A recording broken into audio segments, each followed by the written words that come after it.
Hey guys, welcome back to another video. In today's video, I'm going to show you how to sell a car in Forza Horizon 6. Now, all you need to do is open your pause menu, select cars, and then select buy new and used cars.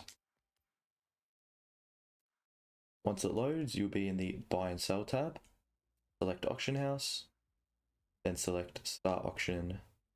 This will allow you to select one of your cars, and then choose auction car.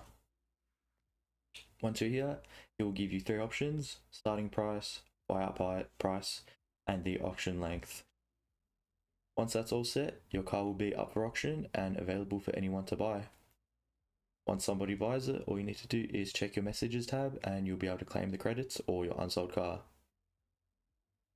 Thanks for watching. If this video was helpful, don't forget to like and subscribe and let me know what you'd like to see in the next video. See ya.